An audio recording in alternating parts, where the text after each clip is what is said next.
Welcome and thank you for joining me today. I'm going to be doing a short reading out of my new book, Intuitive Depression Living in Alignment. And the section we'll be covering today is called Addressing the Feelings. And it begins on page 11 here in the paperback version. It took me a while to finally admit that I was depressed. For a long time, I did not want to acknowledge the feelings I was experiencing.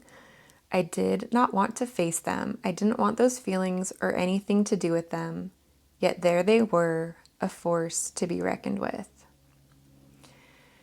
When I was experiencing depression, I didn't want to give myself that label.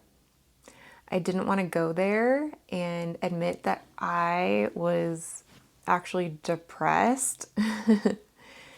Because even though I was feeling so many bad feelings, lower emotions, just I physically didn't feel good. I mentally didn't feel good. I was often exhausted and out of energy and so many other things that go along with that. But I just felt like giving myself that label of being depressed would make it true, would make it real. And I just wanted to distance myself from that. I didn't want to go there. I didn't want to be somebody who was depressed. I knew I felt bad a lot, pretty much every day, I would say. And then it got to the point where I had to admit that, yes, I was depressed. Like I couldn't lie to myself about it any longer. The good news about finally admitting something to yourself is that this light bulb goes on and then you can start to do something about it. Often when lower or depressive feelings arise, we don't question them. Instead, we accept them into our being and into our reality. Like if they're here, if we're experiencing them, then it must be our lot in life. Off the top of our head, we might be able to come up with some sort of explanation as to the source of the feelings, such as being unhappy with some area of our life, and leave it at that, never investigating the matter further. However, in order to address the feelings, we must explore the reasons hiding behind them. We need to dig deeper and come face to face with the truth, with the why behind the matter. So there's two parts here. The first one is the feelings. When we're experiencing these lower feelings, we just accept them as being part of who we are. I know that's what I did. When I felt bad, when I felt lower emotions, I would just accept it like, okay, this sucks, but this is me. These are the kind of thoughts I have. This is the way that I feel.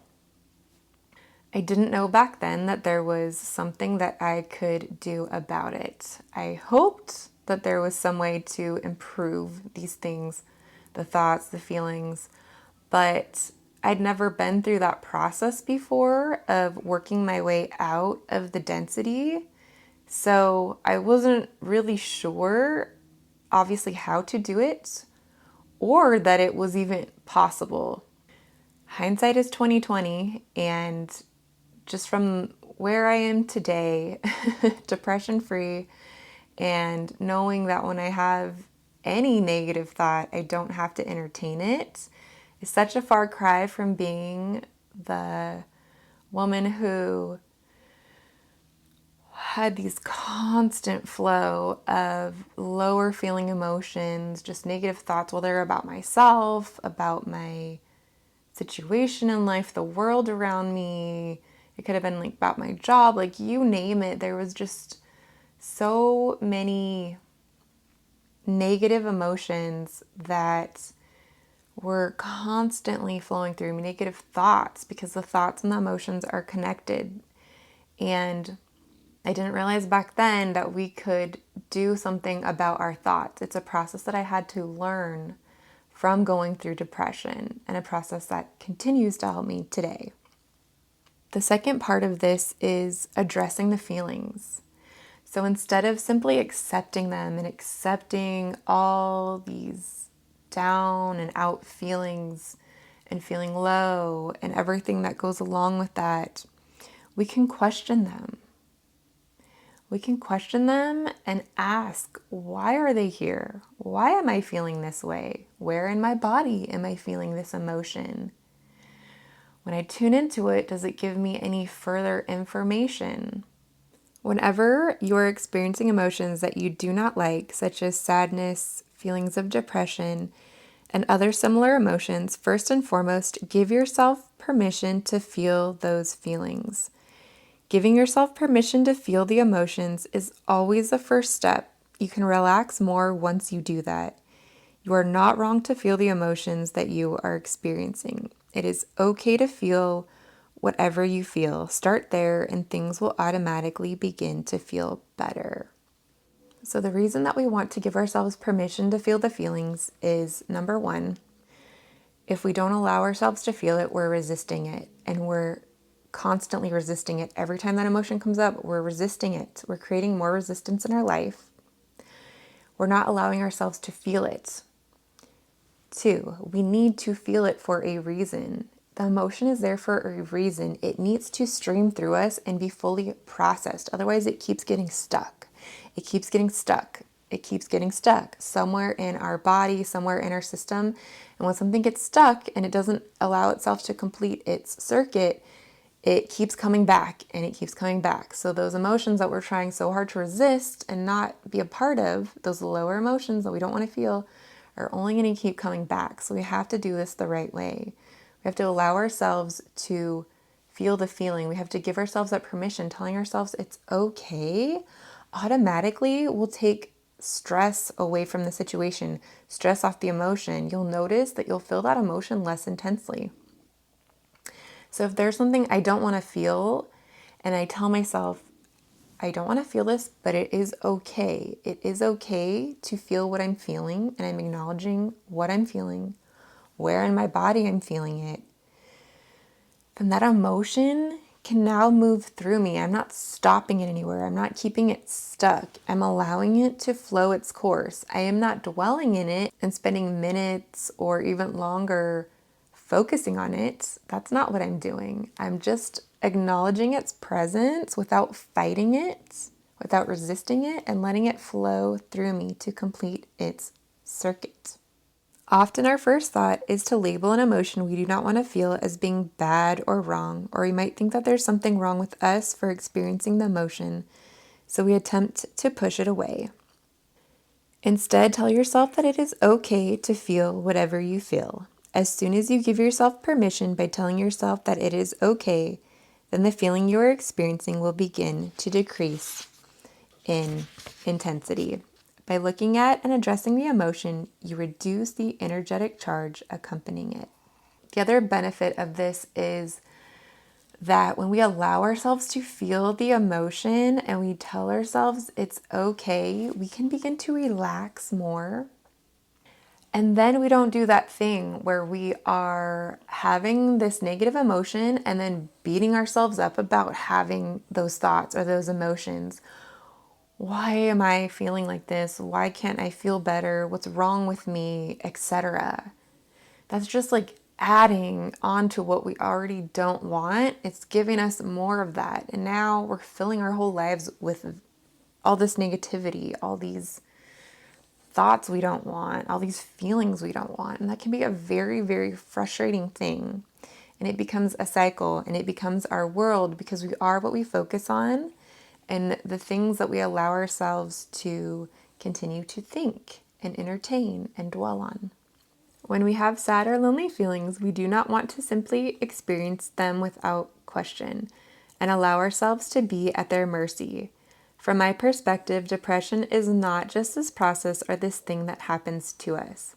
It is not like we were the unlucky one out of everyone who drew the lot that nobody wanted. Depression contains a message. Think of it as a messenger. Ask why. Why am I feeling sad or lonely? What are the feelings telling me? What are they trying to communicate to me?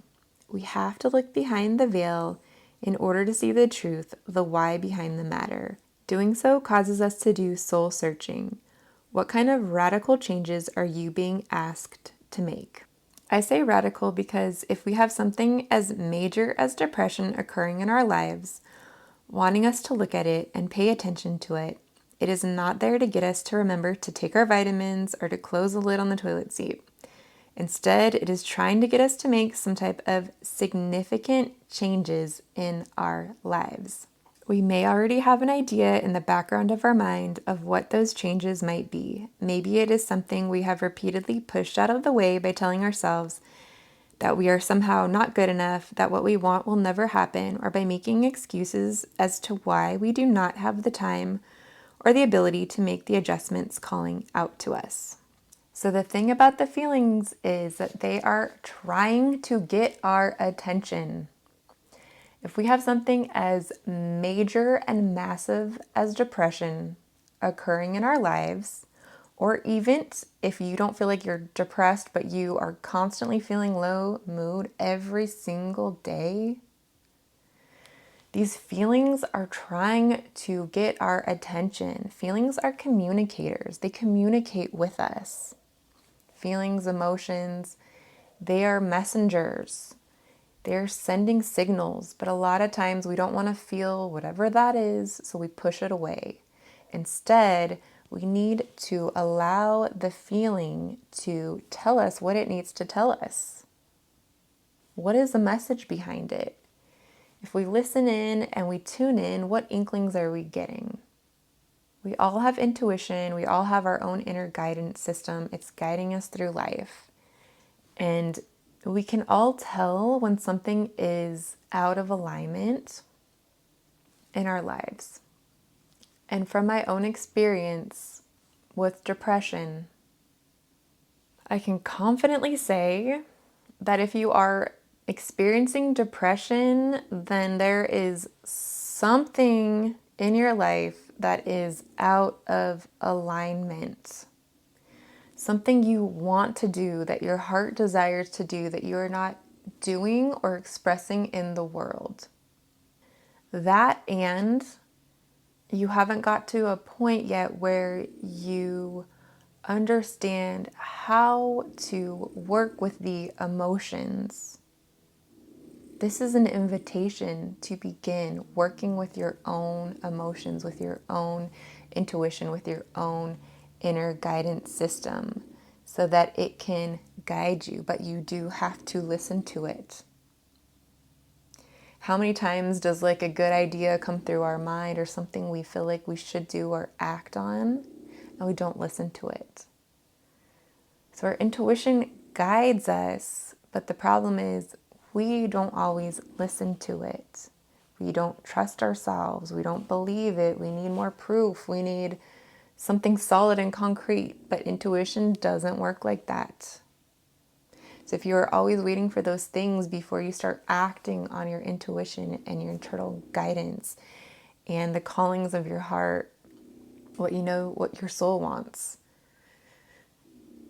then you'll keep waiting and waiting. It is waiting for you to listen. It is already guiding you. You are not separate from your guidance. You never were separate from your guidance. But it is time to start listening and time to start tuning in, attuning with yourself, taking time daily to listen in, such as with meditation, just sitting quietly, giving yourself that space.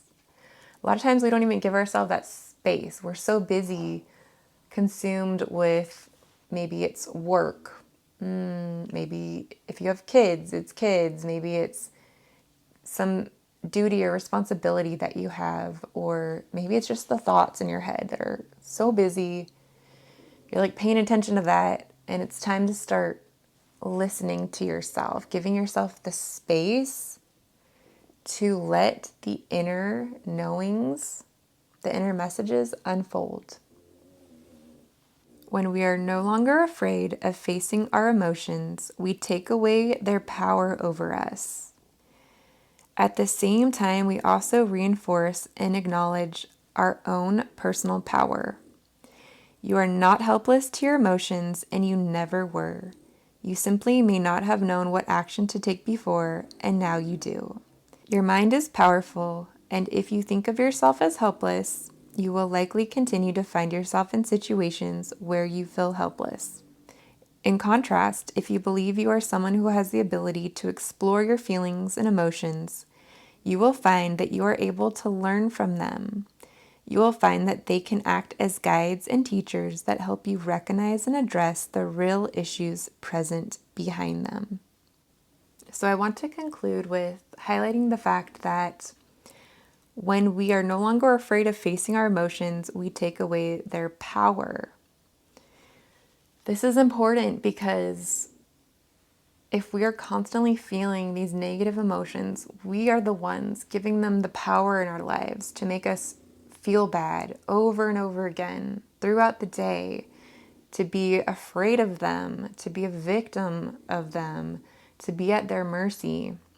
But in fact, we are not victims of our emotions. It may feel like that when they're taking us this way and taking us that way and having their way with us. But we need to flip the script. They can be useful to us. They can be our ally. We can learn to work with them, to question them, to ask ourselves, if I'm feeling this way, A, is it true for me? Do I really feel this way right now? And if it is true, why am I feeling this way? By addressing them, we unravel them and we take away their power over us. Emotions can be used as a tool, something we can work with. We don't have to fear them, fear interacting with them, fear having certain types of emotions. Once we learn how to work with our emotions, they can become very useful to us. They can teach us, they can guide us. They are part of our body's internal system. This is how we were created. Nobody escapes from experiencing emotions, and we don't need to. It is a natural part of who we are and how we were created. We can use them to our advantage the more skilled we become at working with them too. So this is a great starting point, is to learn that we are not powerless against our emotions and that they are not here to crush us, that they are here to be useful to us and that we can work with them. And I want to emphasize that feeling the feelings is so important. It is an important first step. By allowing ourselves to feel the feelings, we can let them guide us. We feel the feeling in our body. We can identify where in the body the feeling is. Is it in our chest, our heart, our stomach? Is it somewhere else? Where is that feeling? Just notice it. Just by doing this, you will start to unravel and unwind the energy. And then ask the feelings what they're here to teach you, to communicate with you. Identify what are the feelings you're feeling. By noticing the feeling, you will start to unwind it. You'll start to uncover it to see if there's another feeling there as well. Because a lot of times we'll feel one feeling and another one might be hiding behind it. But we had to unravel and feel that first feeling in order to get to the second one, in order to get to the next one that was behind it. So allow yourself to feel the feelings. That is a huge first step. And if that's all you can do for now, then congratulations, because making that a practice will help you lessen that energy and start to unwind that energy already. So I'm going to conclude the video here for today. Thank you so much for watching. I sincerely hope that you learned something useful or valuable that you can take and implement in your own life. Because really, this is all a process of becoming more and more self-empowered and knowing yourself better and better.